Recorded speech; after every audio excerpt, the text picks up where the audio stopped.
The honourable member for Harbour Grace, Portagrave. Thank you, Mr. Speaker, and I too want to join in the support, of course, for this very important PMR, and thank you to my colleague who certainly introduced this, and I also want to thank my friend and colleague across the way, the member for Terra Nova. Thank you very much for everything that you've done, and everyone who has served and who continues to serve. I won't take a long time either. I know a lot of people want to speak to this. And you know what, I will say, Mr. Speaker, this is probably the most respectful day that we've had in the House of Assembly this fall. And you know, we're all on the same page, of course, when it comes to this very important topic. But I want to recognize the efforts of the people in my district as well who have served in all the great conflicts. I have a number of legions in Harbour Grace, Upper Island Cove, Spaniards Bay, Tilton, as well as Bay Roberts. And Mr. Speaker, they're very dedicated out there.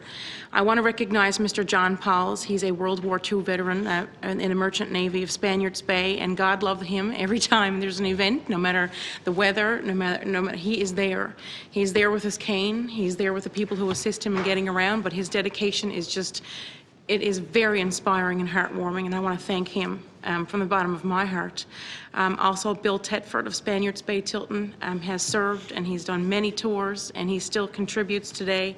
And also, I don't want to miss anyone because there are just so many, Mr. Speaker, to name, but I want to also recognize my friend, good friend, Paulette Morrissey, who is currently the Legion president for the branch in Harbour Grace, who had served in the Navy for 21 years, and she was honorably retired and off on medical, but to this day she still serves. As a matter of fact, I had a call from her earlier asking me if I wanted to come and sit with her while she sells poppies.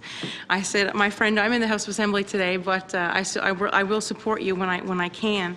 So I want to recognize those people and the efforts and everything that they do. I mean, as we know, the memorial services will be different this year, and they all happen at the same time. And so what I do as an MHA, I take a turn and I kind of rotate each community. But that said, I have representatives go and of course represent the provincial government at these ceremonies. I will be in Bay Roberts this year, but I just wanted to say thank you and to add my voice to it. And I remember as a child, way back when we first started recognizing these ceremonies, I didn't know why, but there was always a somber feeling. You know, it was a holiday. We got a day off school, you know, but for some reason you always felt that somber.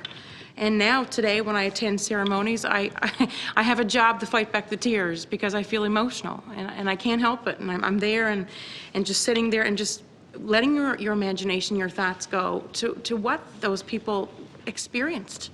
And as my colleague, my neighboring MHA mentioned in Spaniards Bay, yes, it's right on the water, that war memorial, and even on Memorial Day, it's enough to freeze you there on July 1st. And as cold as it is on some days, I always say again, and what my colleagues have said here, you know, this is nothing in comparison to what they did for us. And every time I speak to students at services or in schools, I always say the privileges that we celebrate today, you know, the blessings that we have, the way of life, the quality of life that we have in Newfoundland and Labrador as well as Canada is because of what they did for us, the ultimate sacrifice. And again, anything that we can do to support them, anything that we can do to support them is not enough. We have to do more. And I just, again, want to say thank you very much for the life that they've been able to allow us to have in our beautiful province and great country. And I will take my seat again, Mr. Speaker, because I know a lot of people want to contribute and give thanks. So lest we forget. Thank you.